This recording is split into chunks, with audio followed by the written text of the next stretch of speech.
Welcome back, everyone. This is Dusk coming at you from Scarlet Shadow Gaming.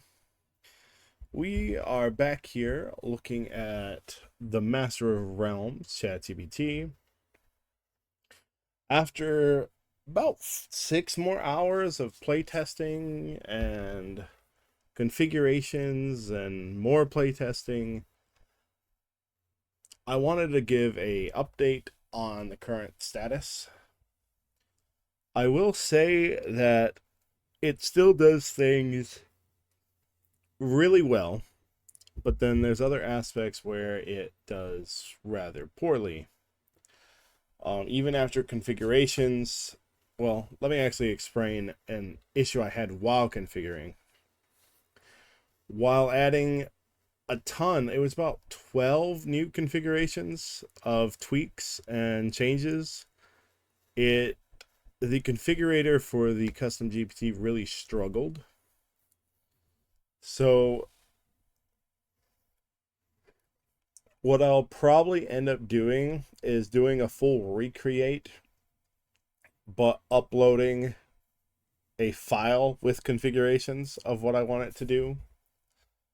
And I'll probably use ChatGPT to help generate the specific prompts necessary that'll help streamline that and whatnot.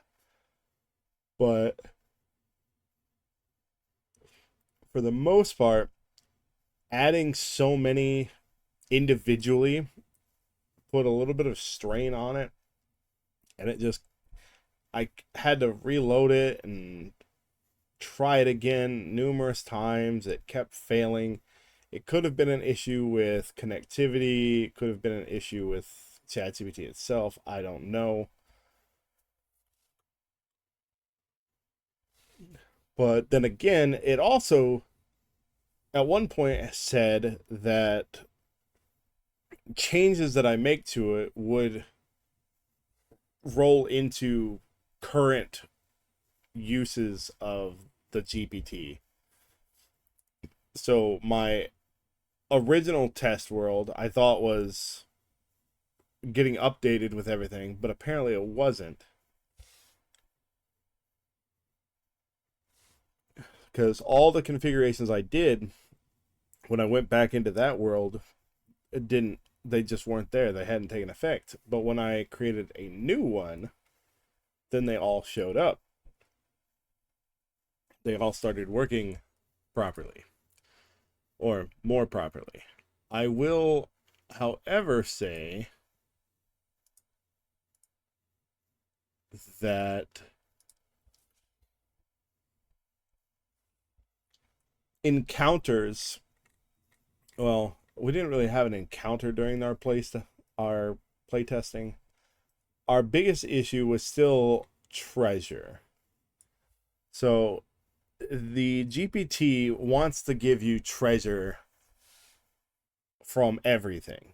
If you investigate stuff, especially if it's a puzzle or secret, like wall writings or looking for secret chambers, it basically will give it to you, and then it's gonna say you found something.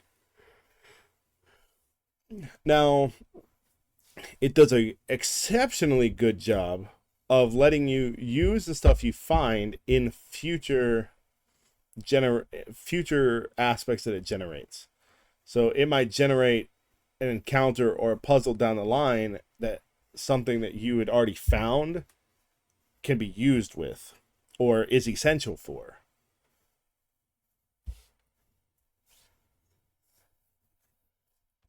So in that manner, it's really cool. But the biggest issue I had is everything, even if it wasn't really an encounter, if I found a secret layer or secret chamber, found a hidden compartment, we found a chest, so on and so forth, every single thing we did gave us more. Let me actually pull this up. In just one session, this was, I want to say, 3 hours.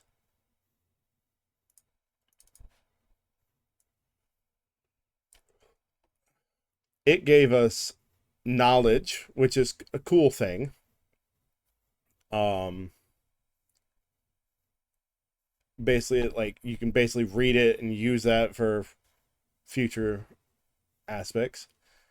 It gave us glyphs that we could learn, which these ended up being very powerful because it allowed us to use them.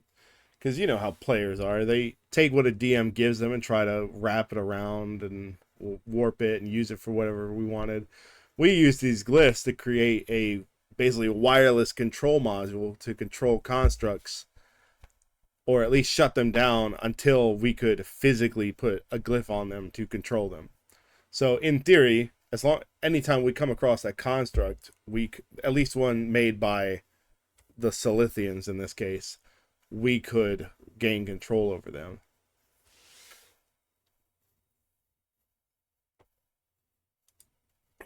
It gave us key information as well for the main campaign, which was pretty cool. But then it gave us techniques, which, in lack for a better word, are just absurd. And I believe I had a thing of how to learn these, but one is arcane amplification, enhances the power of spells, increasing their damage or effectiveness. When this technique is used, the caster can choose to increase the spell's damage by one additional die of the same type, or extend the duration effectiveness by 50%. It can be used one per short or long rest.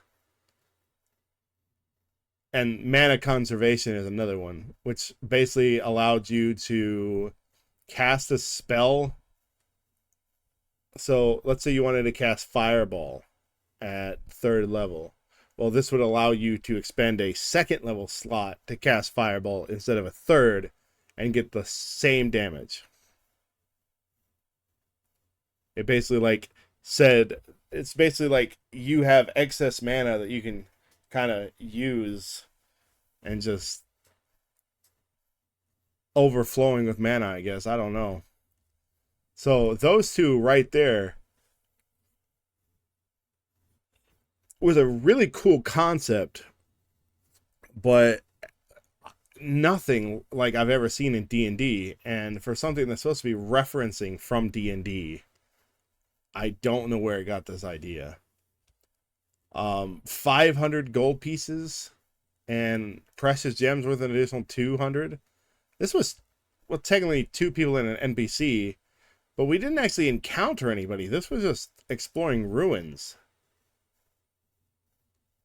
A wand of magic missiles, a cloak of protection, a ruined amulet that I don't know what it was based off of, but grants the wearer advantage on saving throws against spells and magical effects, as well as a +1 to all saving throws. Are we dealing with rare? Or even, well, I wouldn't say it's legendary, but at least rare. Magic crystal. You can restore 1d4 plus 1 charges to a magical item, or allows the caster to maximize the damage of one spell cast within the next hour. To be fair, that can only be used one time, but like, and it's a what's it called? It's used up once used. So you can either use it to maximize damage of one spell or restore 1d4 plus 1 charges. And then it's done. It's gone. So this is considered just a consumable. And it's a pretty strong consumable. This is what it allowed us to create with just arcane checks and ridiculous stuff. It was absurd. And then this can only be that of legendary, I want to say. It basically took those techniques and the magic crystal, combined them, and it's just that. Has 3 charges that recharge at dawn, so 3 times you can use these abilities. and you can grant the benefits of a ritual that it showed. It was nuts. Created an all new spell, which is pretty cool, except for the I mean, it's 4d6 lightning damage as a second level spell. I don't know how accurate that is.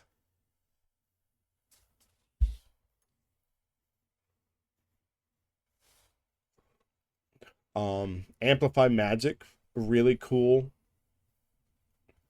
ritual, lasts for 8 hours. During that time, they can choose, well, they choose one of the benefits during the ritual, and that's what they can choose. More rituals, like it just gave us so much stuff. Scroll of Greater Restoration, or level 3. Teleportation Circle, Dispel Magic. Like, so with all that in mind, it's still it does a pretty good, fun, interesting way of creating new things, and definitely gives you stuff. But for a game that's not supposed to be that magically inclined, it gives a ton of magic.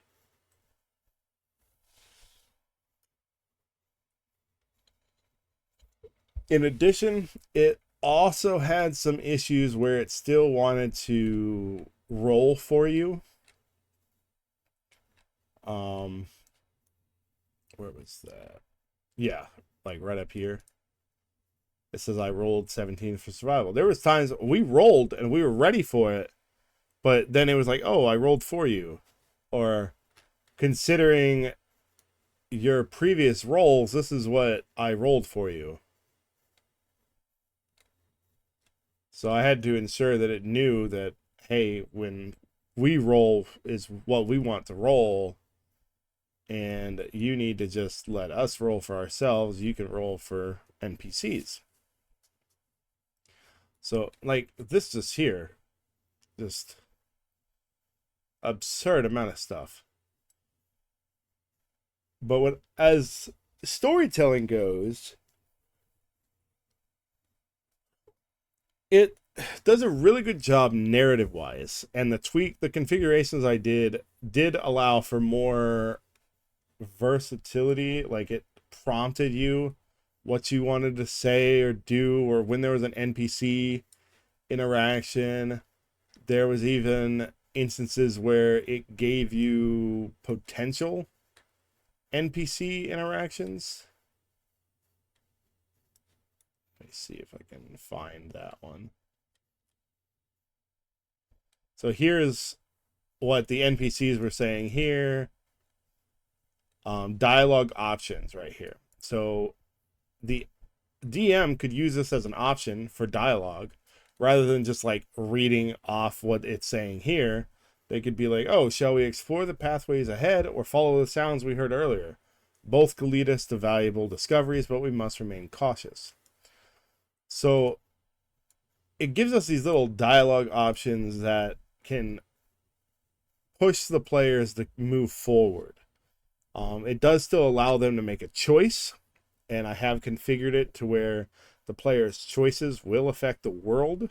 So, like, if they were just like randomly decide to still kill or attack Sir Galen, I don't know what it would do, but it could perhaps make them an enemy of his group.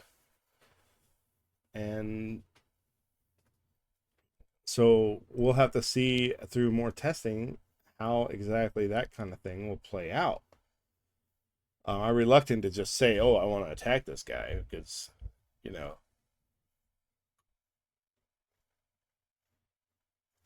But even with that, where we find the end of the end of the quest, we still went to get rewarded for the quest.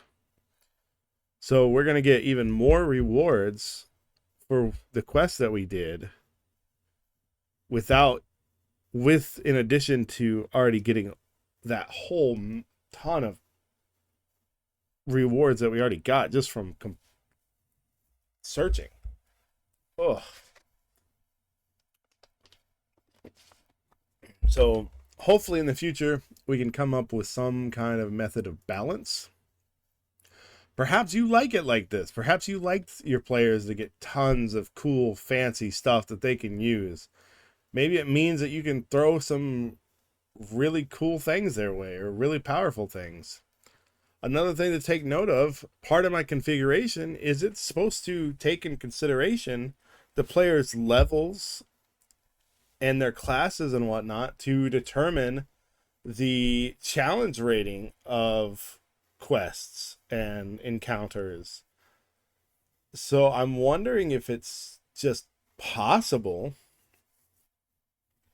that it's giving us all this extra stuff, this powerful stuff, and anticipation, knowing that we're only 2 players, to kind of balance it out so that we can go against more powerful things. I don't know. It's a generative AI. Without being able to see exactly what it's thinking, I mean, I guess I could always ask. You know what? Let's try this. Why do you provide us with so many magical and powerful items? What is your reasoning?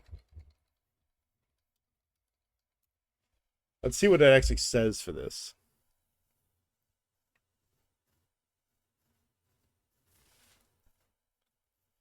All right, so in theory, this is the actual reason for why it does what it does.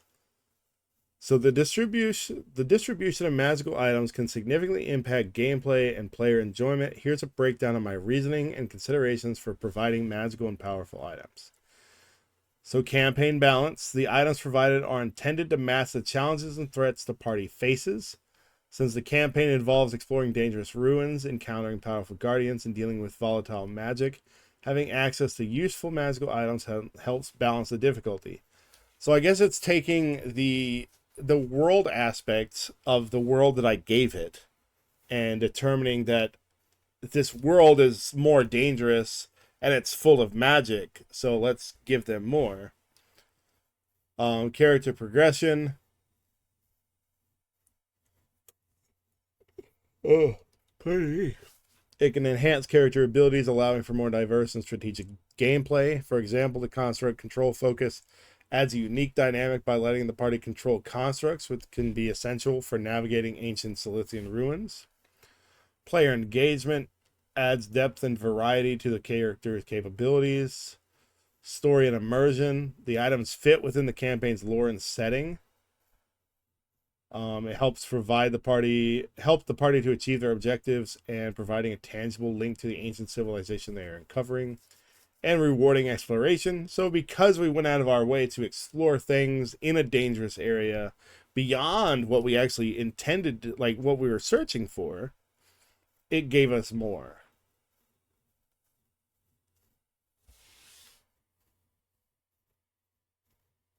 I feel like it's mistaken on these. Appropriate power levels. Rare and powerful items are given sparingly and as rewards for major achievements. To be fair, this was the first major mission we had to go on. I gave it 8 specific missions, that these were the main ones, and your first one was going to be starting on that one. So I guess it does make sense if in the future during off missions, that it during subquests it gives us less powerful stuff or less rewards, then I can understand it. It did include a variety of rewards, so it wasn't just all magical items. There was gold, gems, potions, and scrolls, which was useful. As the party acquires more powerful items, the challenges they face will also scale in difficulty. So it is taking in consideration of what it gave the party and scaling the difficulty up or down based on what we have. And the items are also integrated into the story and lore, making them feel like a natural part of the world rather than arbitrary power-ups. To be fair, this construct control focus was something we created. It wasn't its idea. We were given the glyphs And we could physically put them on the constructs if we could do it without activating them. But we were given specific knowledge on how to deactivate them and control them. So I guess with that in mind, it is using the configuration. I just feel like it is interpreting things a little bit skewed toward the power side, the powerful side. But if it does in the future balance it by introducing even more difficult encounters, then I guess it's worth it.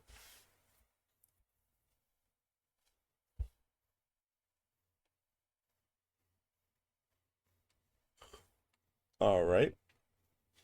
So with that in mind, I wanted to go over. I'm not going to add more to it, I don't think. Any more configurations, at least not right now, until I really see a need to.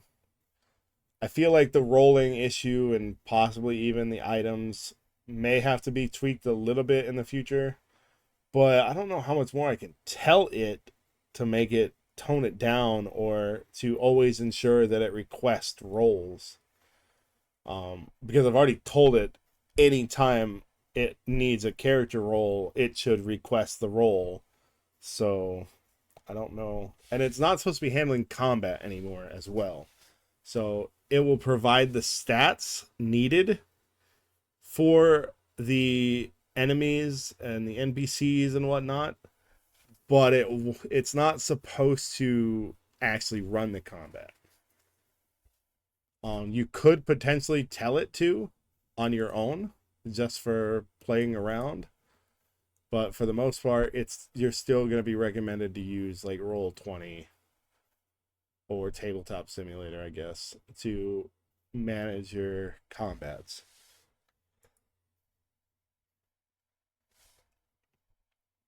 It does do a pretty good job of creating the NPCs now. So if I were to come to a new one here and I say, let's generate. Oh, actually, here, let's do this. Let's describe a mysterious NPC the players meet. Let's see what it gives us here. So this is going to create us an all new NPC. It's going to give us their appearance, their background, notable abilities, potential dialogue options and checks, potential quest hook, inventory and loot for if you kill them, encountering or get it from them, encountering and successfully interacting with them, experience per player. This is just a random NPC. And you notice it has been configured to give a lot of details, very in-depth details of NPCs. The same should go for creating an encounter. So let's say you want to do a CR, or let's say create an encounter for 4 level 5 characters.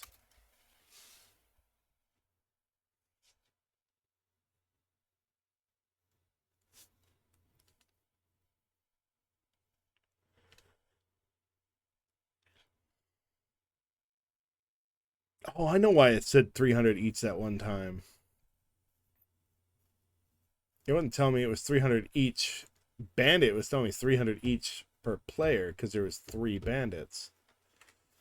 Oh, that was my bad there. Anyway, so it gives us the scenario, which we could have said that we were in a specific location. We could have said we were in an urban. We could have said underground. We could have said forest. We could have said mountains. We could have given it whatever details we wanted to do an encounter. And if you're actually doing this in a world and you ask it to create an encounter, it'll do it based on the current location of the party or where they're going anyway.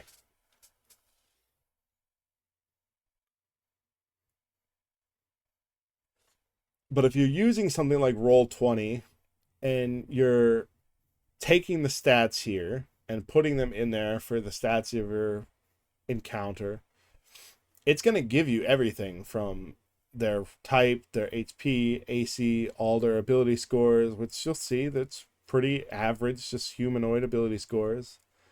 Their main skills, if they have any spells, their abilities, their inventory and loot, and the XP earned for defeating them.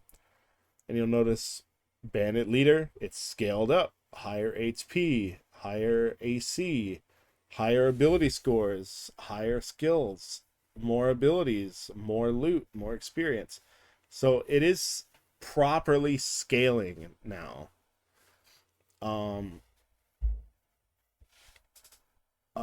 It also gives us some dialogue options. So the bandits, so if the DM's using this, the bandits can encounter them, and the bandit leader will say, well, what do we have here? Travelers or trespassers? And this will allow players, it even gives us checks for specific things if the players want to intimidate them, negotiate, or even deceive them. It gives us the difficulty for those, what happens on a success and what happens on a failure. Gives us some environmental factors because we're in a dense forest. Players and bandits can use the trees to gain half cover. It gives us weather now as well because I implemented a weather element. So there's a light drizzle, makes the ground slippery, causing movement to be difficult terrain for everyone. All dexterity saving throws are made with disadvantage. And an additional note, if the party decides to fight, use the terrain to your advantage by placing bandits in hiding spots and allowing them to use stealth to get the drop on the party. Ensure the bandits use their pack tactics ability to gain advantage in combat. So it's going to give a DM plenty of tools to use against their players in a situation like this. So even if you're just using it for this, let's say the DM had a story and they just wanted to create encounters. Maybe they are using a die roll to determine if an encounter happens.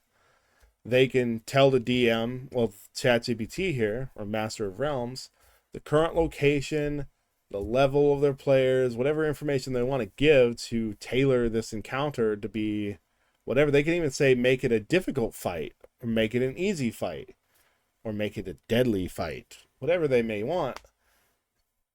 You could even say a number of enemies if you wanted to, and it should come up with a balance based on your difficulty with that number of enemies.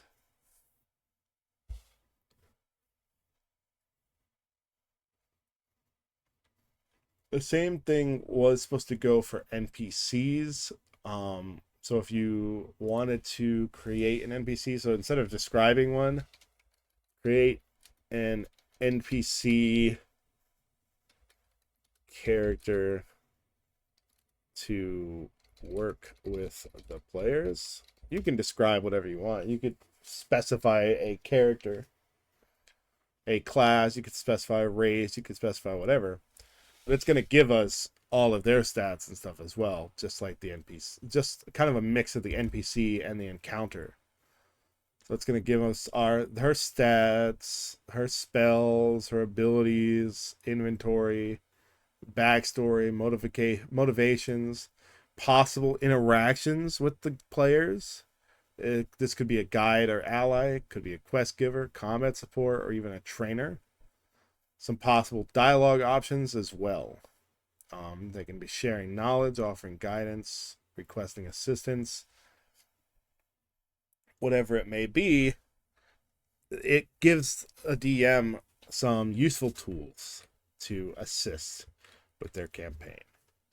And then you can just take this, slap this into an NPC on Roll20 or whatnot, and use that as a character in your world from then on. But as you're going through worlds, as you probably noticed with my, where's my previous one?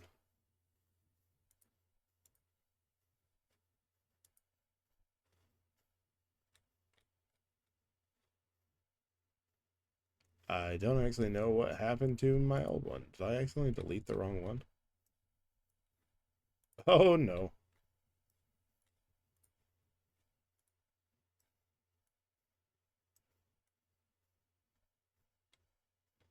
I may have deleted the wrong. That's funny. Well, if I deleted it, hopefully I can find it again. But that's amusing. What was I gonna say? Even if you're doing it in a world, it'll generate your characters, your NPCs, based on the world. If you say, if you give Master of Realms um, nations or groups or guilds or whatever it may be in your world, it will even associate your NPC with one of those. Especially if you ask it to. If you don't, it could associate it. You could, it could just give you a random character. Um, but it's going to give you something that's going to matter in the grand scheme of things. And that's what really sets using generative AI for your campaigns aside from just creating things on your own. It's going to bridge that gap, like I've mentioned before. It's going to bridge that gap between a truly genius storyteller and the average or below average DM who maybe doesn't have the time, doesn't have the know how, doesn't have the imagination to create things like these seasoned storytelling DMs. And that's really who this kind of tool is for. So if you want to take some time and play around with it, you still have to be a pro ChatGPT user as far as I know to use this, unfortunately. But if you do get a chance and you do want to play around with it, please do. Have some fun. Let me know how it goes. Use the comments below. And I want to see if you have as much fun as me and my friend have been having in playing with this. Kind of don't just throw out the window that it's not going to be a normal D&D session. But keep in mind that it's not going to be the same. It's not going to have the same elements of a fully immersive D&D session where people are voice acting and even play acting what they're doing. But the DM can by all means use the dialogue and whatnot in this tool to create a more immersive environment. So please take some time, play around with it, and let me know how it goes. And until the next video, I'm gonna hopefully play another session this week. Maybe spend another 6 to 8 hours into it and see how things go. See if any more tweaks need to be done.